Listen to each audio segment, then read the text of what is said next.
It is one of the most important expeditions in world history. 2 astronomers are commissioned to find out which unit of length is to be used by all nations in the future. But they run into the confusions of war and revolution. What was expected to be done in a short time would take 7 rough years. Ruthless opponents spin a web of intrigue. The mission turns into a life-threatening adventure in the search for the measure that has changed our world.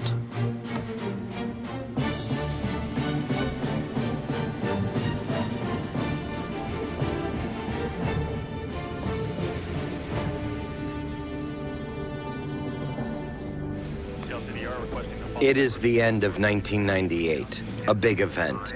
NASA sends a space probe to Mars to explore the climate, to search for water and life.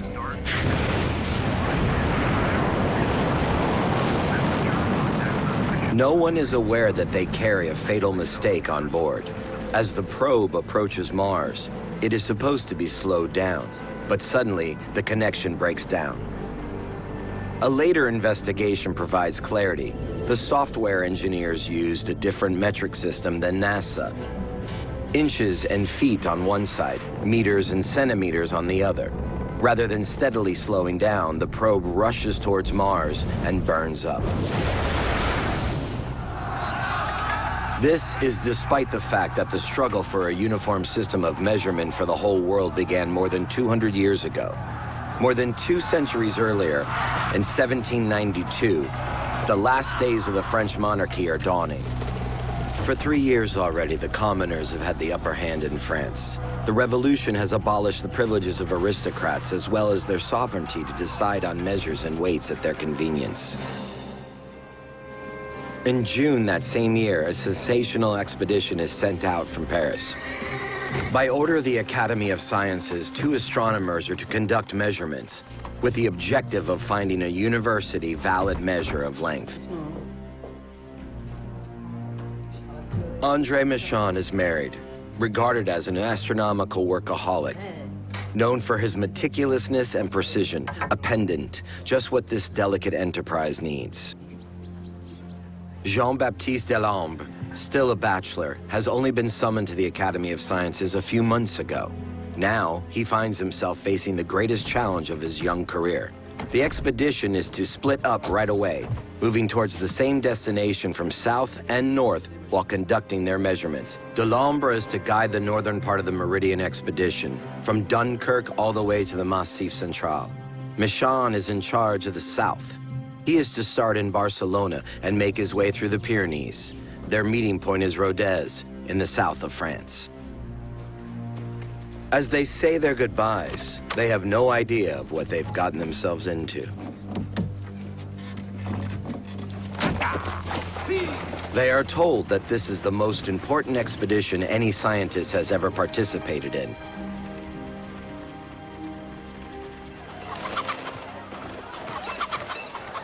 On the markets of France, a myriad of units of measurement and weight is used at that time. Cubits, foot, fingers, fathoms. They differ from province to province, even from city to city. Free, equitable, and honest commerce is virtually impossible. In the archways outside the city halls, the measures of the Ancien Regime are engraved. There were about 250,000 different units in the whole country. If France was to consolidate and form one nation, a unified system was needed. It made trade very difficult. In fact, if you were trading in the town up the road, it would be very easy for the local inhabitants there to trick you and cheat you. And it made the administration of the state almost impossible. How are you going to tax land when you don't even know how big the land is because you don't know what the local weights and measures are? The Academy of Sciences had been assigned by the National Assembly the urgent mission to find a new system of measurement. A commission consisting of the country's leading scholars is facing an immense task, as the new system is to derive length and square measures, volumes and weights from a single basis. And this basis is to be called meter. But how to define this meter? An officer and member of the National Assembly called Antoine Prieur does not understand the scientist's problem. Prieur wants to make short work of the matter. A Parisian unit is simply to be defined as the national standard, the priority being that it soon become applicable. But the scholars refuse. They want a unit that can be regarded as sensible and valid by every country in the world.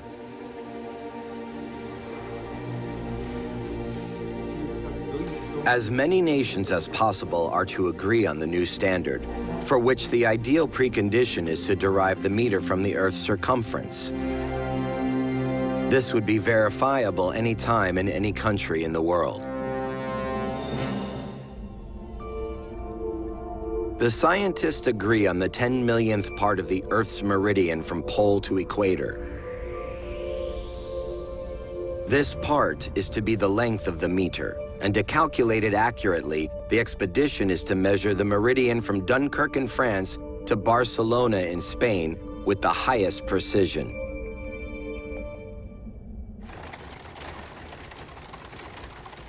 So far, Méchain's journey south is proceeding without any incidents. He has informed Spanish scholars and astronomers of the enterprise long before. Even the Spanish crown has pledged their support.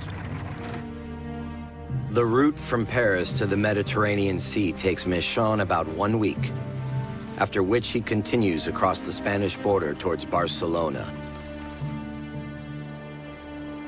At that time, the mountain region between France and Spain is full of dangers. The highland of the Pyrenees does not appear on any map, and the border region between Royal Spain and revolutionary France is a territory of smugglers and outlaws. By command of the Spanish governor, the French expedition may move only about Spain under the military's supervision. Finally, André Méchain has reached his starting point north of Barcelona. Now he has to find high-altitude locations that are suitable for his measurements. Lieutenant Commander José González shows great interest in Méchain's work. He knows that Méchain is carrying a novel surveying device. And González himself is an expert in the field of astronomical navigation. In Barcelona, Méchain had white cones built, which have to be transported to the mountain peaks as location markers. With mules and donkeys, the expedition sets off. Innumerable peaks have to be climbed. Enormous strains are awaiting them. Meanwhile, in northern France, Delambre is searching the Parisian area for high-altitude locations which lend themselves as measurement stations. That year, in 1792, a dull gray fall takes hold of the country. For 3 weeks now, Delambre has been ascending the church tower of Saint Martin du Tourche almost every day. The visibility is still not good enough to locate Paris from here. His target locations are up to 40 kilometers away and have to be clearly discernible. At that time, people are not yet capable of measuring great distances directly. With due diligence, however, the angles between several measuring points can be determined quite accurately. Therefore, the method of triangulation has been used for large-scale measurements for many decades. Once the length of a single side of a triangle is known, the other two sides can be calculated using its 3 angles. This, in turn, can be transferred to neighboring triangles. A newly developed instrument is said to achieve hereto unknown precision. It's the so-called repeating circle. It comes from the workshop of the most famous instrument maker of his time, Etienne Lenoir. Lenoir has built the brilliant instrument after drafts by the navigator Borda. 2 telescopes placed in mutually adjustable angles and numerous repetitions of the measurement are to minimize inaccuracies occurring during their operation.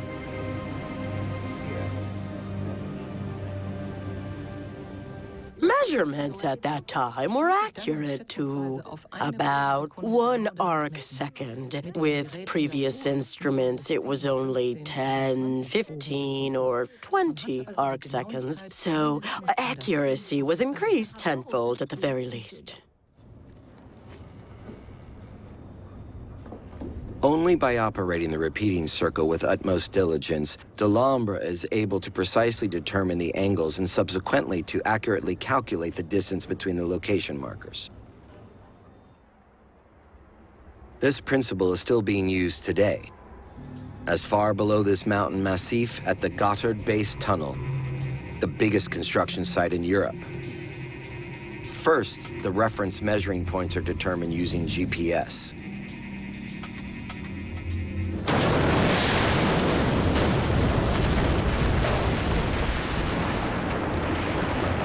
However, deep inside the mountain, there is no GPS signal available.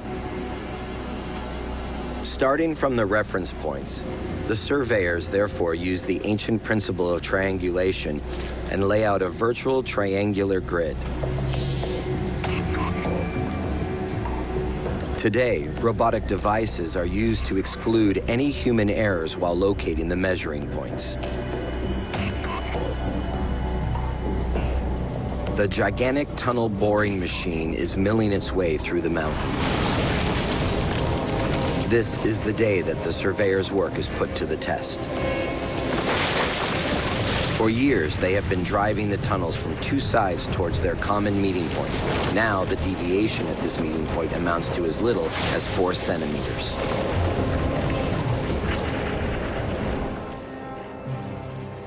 "1,300 meters above, there are 3 water reservoirs. The tunnel route crosses right underneath them. If the construction work deep in the mountain were to endanger the static equilibrium of the dam walls, the consequences would be catastrophic.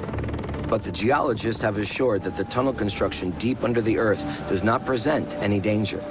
But the head of measurement at the Gotthard project wanted to be on the safe side and had a surveillance system installed.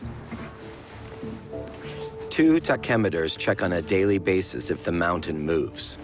Laser beams aim at prisms placed at the side walls of the mountain valley. The instruments measure angles and distances and detect changes in the range of millimeters. And indeed, the mountain has moved due to the underground construction.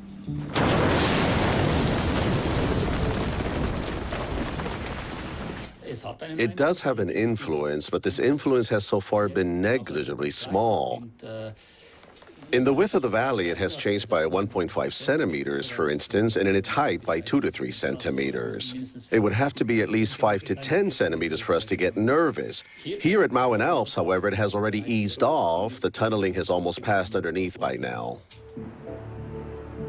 Due to the drainage of the tunnel site, the pressure within the mountain has changed. Nevertheless, everything seems to be under control. Only precise methods of measurement have made it possible to push through to new dimensions, today and back then.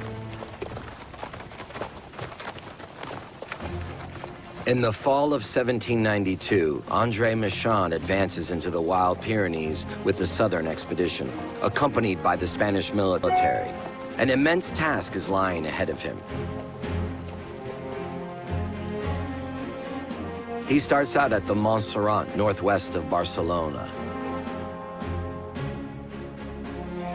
Helpers climb the tops of surrounding mountains. There, they install location markers at a distance of 40 to 50 kilometers from each other.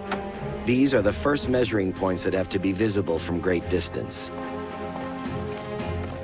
This is how Michon wants to install a chain of location markers all the way to the French border, only then starting with the measurements. In the mountains of the Pyrenees, this is agonizing. Again and again, the group fight their way up the steep mountains for hours, only to realize upon their arrival that the view is not good enough for their purposes. By the time the men reach the vicinity of the border, it is September. In the valleys, heavy rain has set in and snow has made the peaks impassable. Suddenly, Lieutenant Commander Gonzalez receives the order to leave the border area and to lead the expedition back to Barcelona. On their way back, Méchain begins his measurements. The Spanish urge him to hurry. Méchain does not understand why. He's already doing all he can. Also, any haste would only lead to unnecessary measuring errors. While Méchain is triangulating in the south, disaster is looming in the north. The Prussians are invading France. The Kingdom of Prussia wants to reconquer the throne for the overthrown King of France and fights revolutionary France. After the fort of Verdun has fallen, 80,000 Prussian soldiers are marching towards Paris.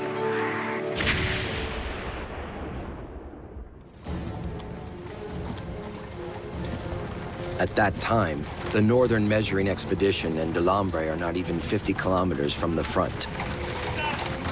He wants to finish his measurements quickly before the Prussians conquer the territory. Suddenly, he runs into a roadblock of French soldiers. Delambre tries to explain to the ignorant guardsmen that he is a land surveyor, but they do not believe him. Then they discover his peculiar instruments. He is immediately assumed to be a spy, trying to transport suspicious military equipment to the front. When, on top of that, they find an entire briefcase with royally sealed letters, the situation becomes dangerous for Delambre. Letter after letter, he opens his permits and reads them to the ignorant people, but they consider him a royalist, an adversary of the revolution.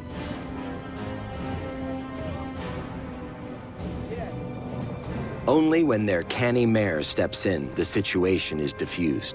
Delambre regains hope. The mayor quickly infers from the papers what mission Delambre is on. He explains to the people that Delambre is acting in the name of revolution, that the government wants to dispose of the old measures and determine a new, just measure for all people. Only then do they finally let Delambre go.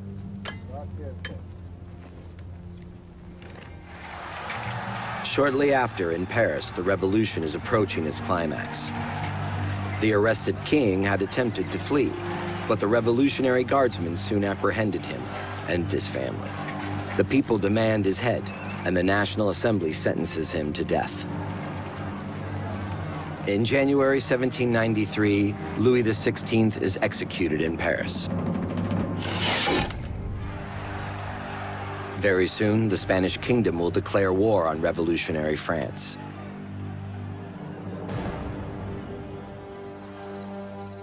In faraway Barcelona, Méchain is unsuspecting of any danger. At the Montjuic fortress, he is conducting width measurements to determine the position of his triangular grid on the meridian. Night after night, he climbs the fortress tower with his assistant.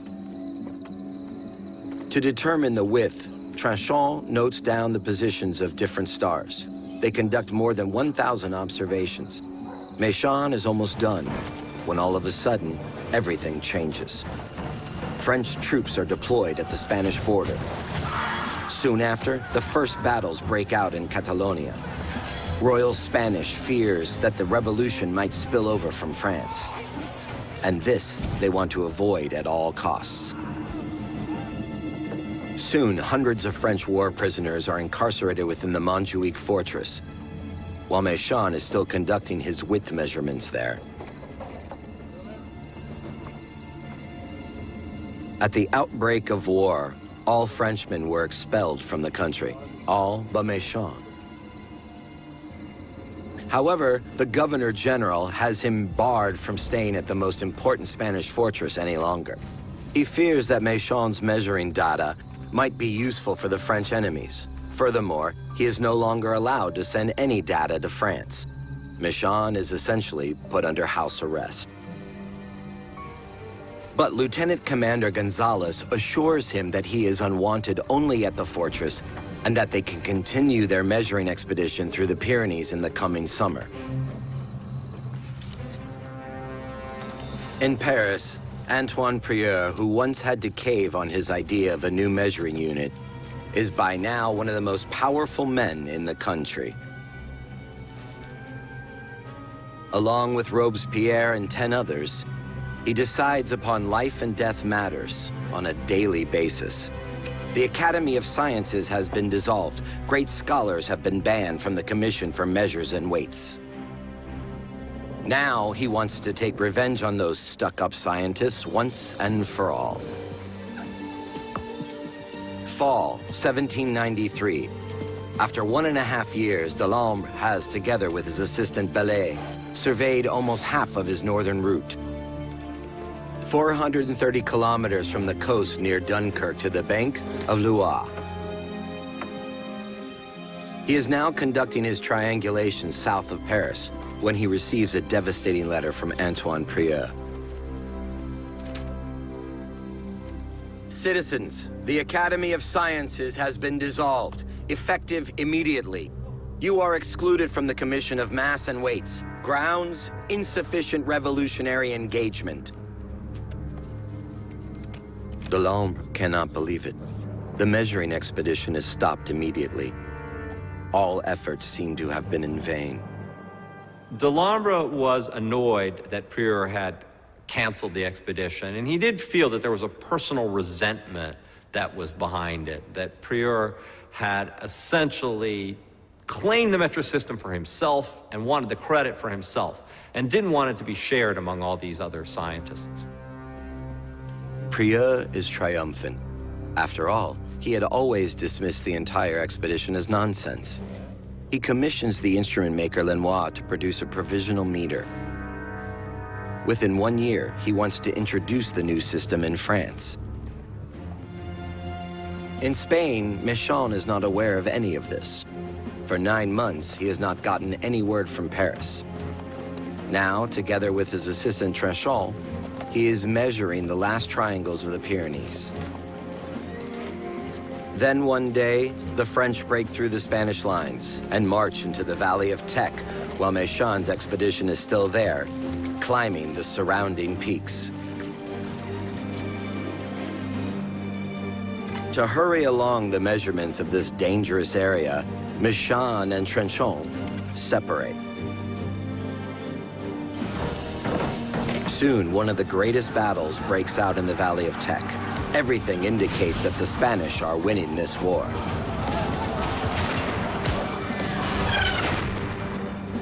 Tranchon installs his measuring station on a mountain on one side of the valley, while Méchain begins to conduct measurements on the other side.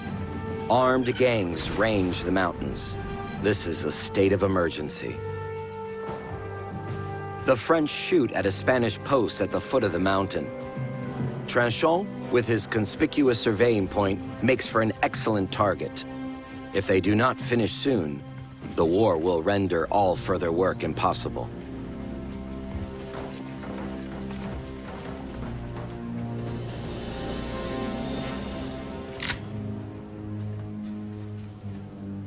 Suddenly, Tranchon is attacked by a predatory gang in the name of the revolution. All affirmations of his being a surveyor are futile. An engineer who is gathering information along the border is not to be trusted.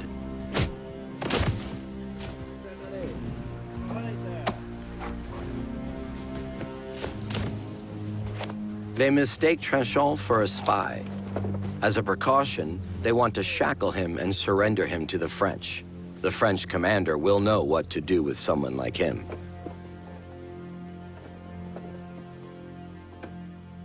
They showed a kind of doggedness, a kind of persistence. I mean, the mission was so much more important than the fate of nations in a way. They saw themselves as creating something for all people and for all time. And it was something that sort of from their point of view transcended war. They had been willing to work for this meter in part because it got them above national divisions. The scientists in this day had an expression: the sciences are never at war. In Paris, a terror regime is reigning. Countless aristocrats are awaiting their execution in municipal jail, the Conciergerie. Not even great scholars are spared from the terror. The famous chemist Lavoisier, member of the Commission for Measures and Weights, is executed. Not in 100 years will the nation produce another great mind like him. But Prieur and the other people in power know no mercy. Months later, Trinchon manages to get back to Spain across the Green Border and to rejoin Méchain. Meanwhile, however, Méchain has made an alarming discovery. Further width measurements in Barcelona show an enormous discrepancy from his measurements at the Montjuic fortress. More than 300 meters. How is this possible? On top of everything, he has already sent his first results to Paris. What if they use this data to calculate the length of the meter? Méchain is desperate. If he could, he would conduct the measurements all over again. But the Spanish are denying him access to the fortress. In addition, the new governor has just decreed that Méchain must leave the country immediately.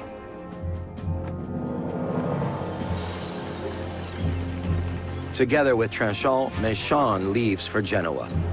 With him, he carries his flawed data, which no one must ever find out about.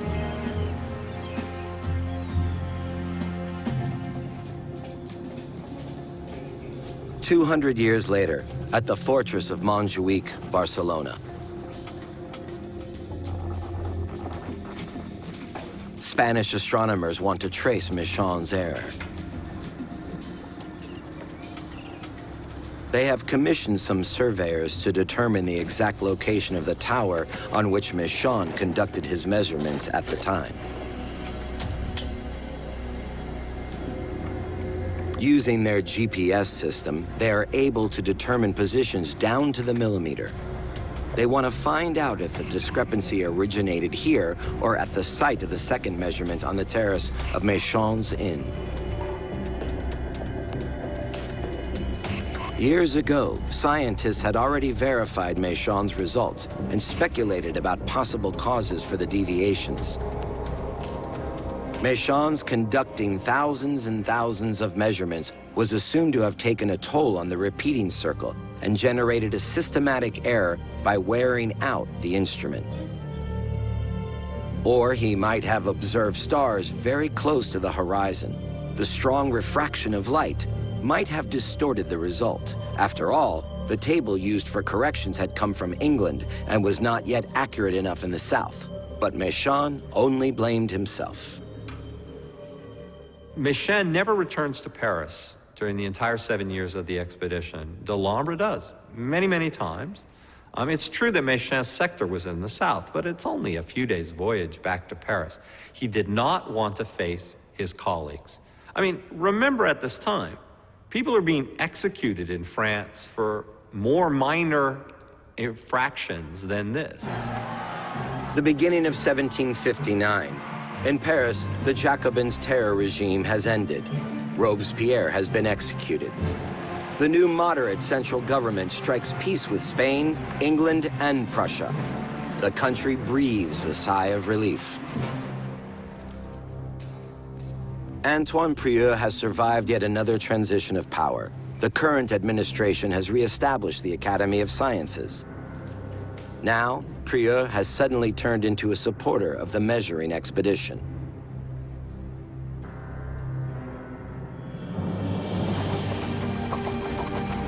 In April, Delambre receives good news. It has been decreed by law that the expedition be resumed.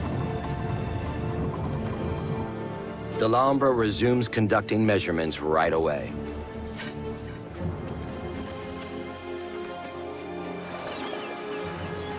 After long hesitation, Méchain too can no longer hide. He returns from Genoa, where they have spent more than a year. But only after his colleagues' insistent prodding, he resumes his work. He goes to the Pic de Bougueras on the northern side of the Pyrenees. Among the inhabitants of the valley, the massive chalk rock is considered sacred. But Bouguereau was to work Michon's last nerve. Day after day, they spend 3 hours climbing the mountain, only to realize that the surrounding location markers are not visible or have been destroyed by the storm. Every day, Michon trembles with fear as they carry the sensitive repeating circle up the mountain.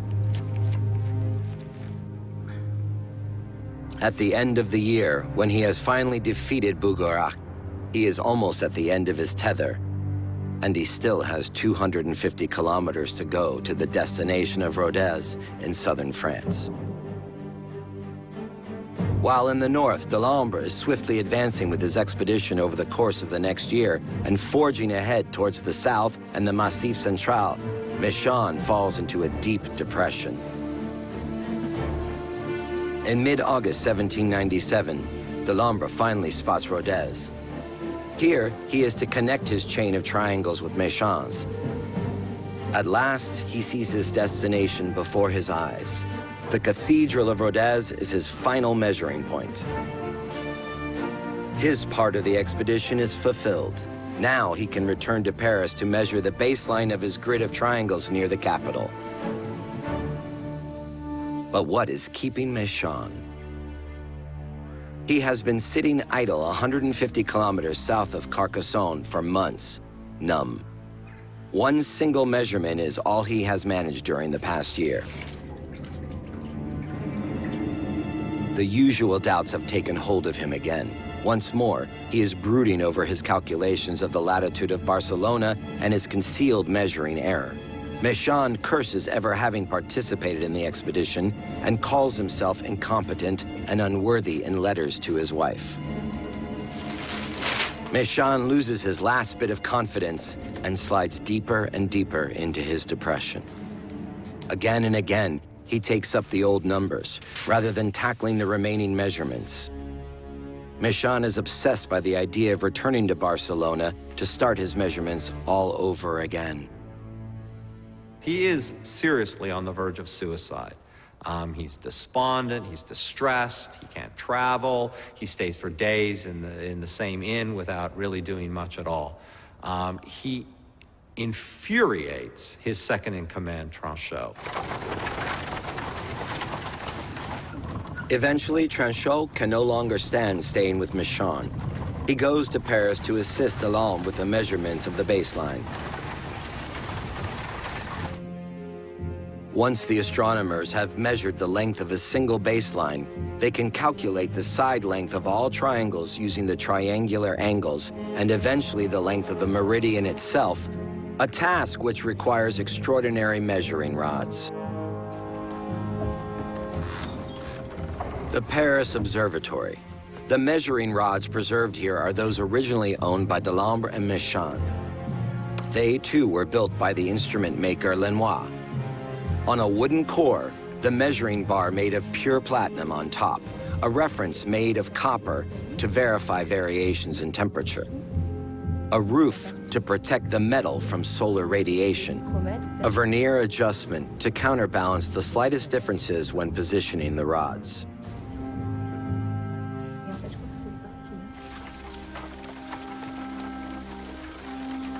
When Delambre finally tackles his baseline near Paris, Tranchot joins him. His help is welcome. Time is of the essence, as an international commission is soon to arrive in Paris. Their job is to verify the results from the measuring expedition. The route measures 6 kilometers. They are only progressing slowly. On the first day, they progress as little as 150 meters. The more accurately the baseline is measured, the more exact the final result becomes. It takes Delambre more than a month to measure his baseline near Paris. In September 1799, the moment has arrived. 11 countries have sent scientists to Paris. But as the International Commission seeks to verify the two astronomers' work of the past several years, a problem arises. While Delambre has already presented his logbooks, his data and calculations, Michon's documents are missing. For several months now, the leading astronomers of Europe have been waiting in the city. Slowly, they are losing their patience. They demand clarification as to what is keeping Méchain with his documents. Without his calculations, it is impossible to determine the meter, the new measuring unit. But nobody has even heard from Méchain.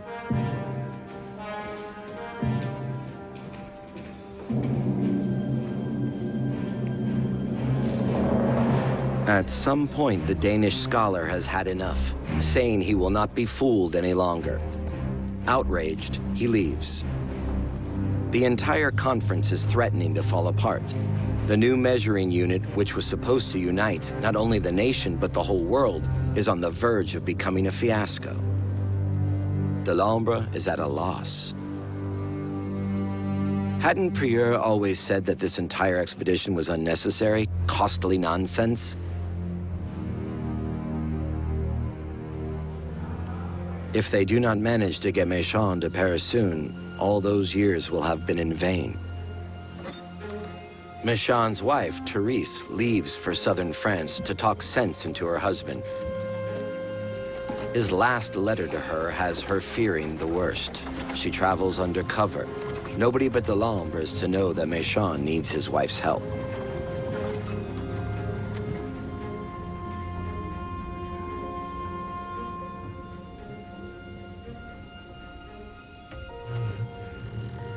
She wants to encourage him to finish his measurements and then bring him back to Paris. Therese Méchain finds her husband in a deplorable state. She hardly recognizes him after all these years. In the course of the next few days, she tries everything she can to get him back on his feet. She promises to help him with his work. She pleads with him to regain his self-confidence. Secretly, she writes to Delambre, "I have done everything in my power." He is going to survey the last stations, but he refuses to present his logbooks. It is of vital importance that you come.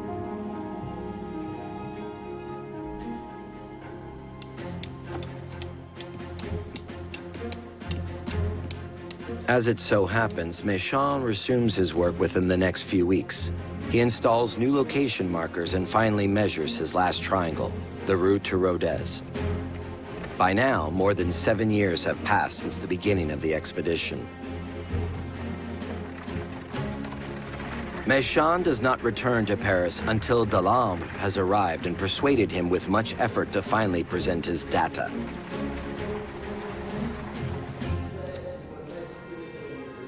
After months of delays, the conference can finally begin.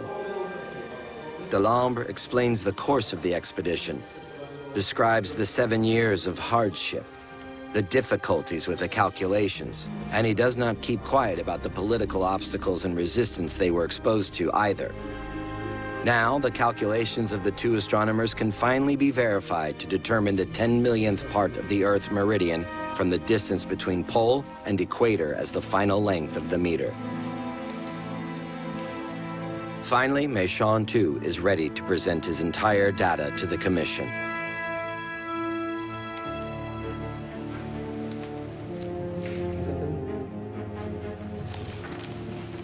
Every angle, every measuring point is being examined carefully. Méchain considers the revisions to be utterly strict and fears that his error might be noticed at any moment.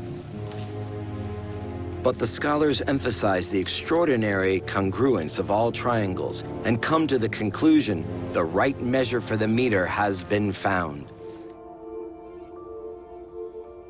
The National Archives in Paris.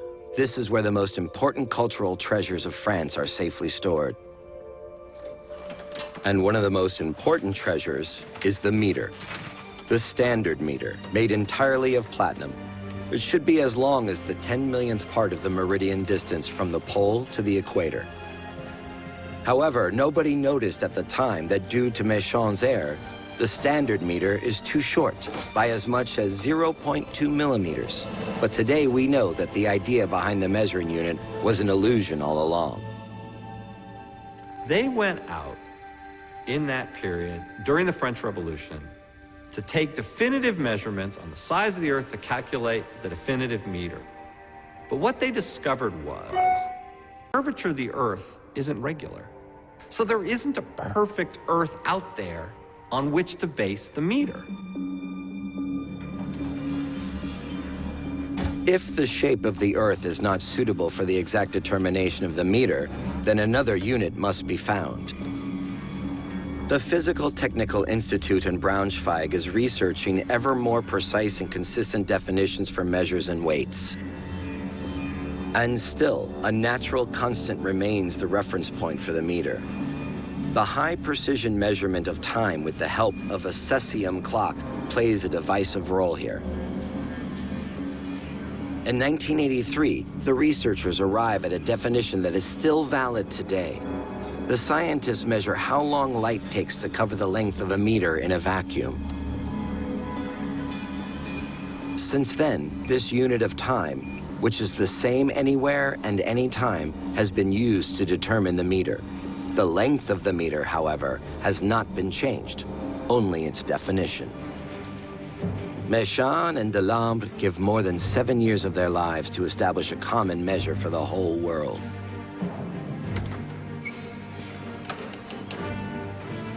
If it was not for the idea of uniform measures, the development of modern science and global industrialization would not have been possible.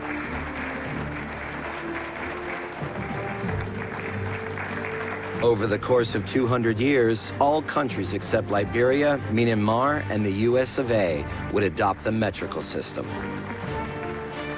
And in all these places, Méchain's tiny error, which has never been corrected, lives on.